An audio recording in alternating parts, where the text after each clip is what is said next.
Hello, my name is Jennifer. I'm the nurse here, and I will be assisting the doctor with your procedure. I'm here to basically explain the procedure, answer any questions that you may have, and address any concerns that you may have before proceeding.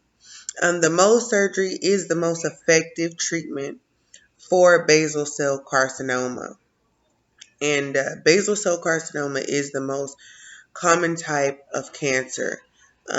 It's usually located on parts of the skin that have had significant amounts of sun exposure.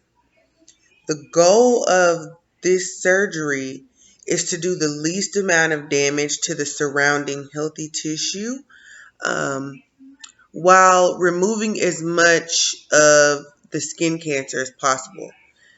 This procedure is done in several stages so that the highest cure rate can be achieved. Now, your dermatologist has been specially trained to remove the cancerous skin cells, analyze the specimens, and reconstruct the wound for you so that you can go home and recover. The procedure is done in stages, and you'll be waiting in between each stage. But first, the surgeon is going to look, examine, and prep your skin. Um, You may be required to wear a hospital gown. It just depends on the location of the spot. Your doctor may mark the spot with a pen just for reference, or he may not.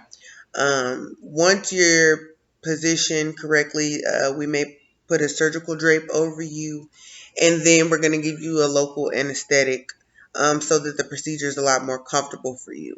But you will be awake during the procedure.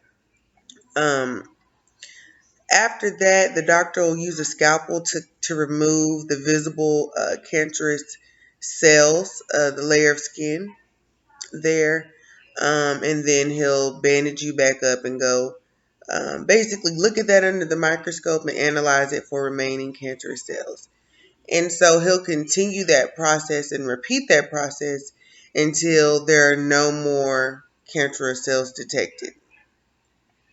Um, so it could take a couple of hours.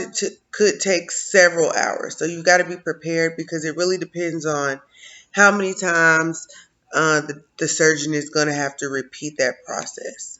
But once he's done and all the cancer skin cells have been removed, then he'll either stitch you back up or leave it open and let it heal. It just depends on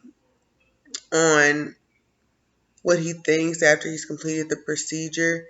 If he gives you the stitches, then we'll follow up with you in about 7 to 10 days to get the stitches removed. But other than that, I can answer any questions that you may have and make sure that you do understand um, the procedure and how it works.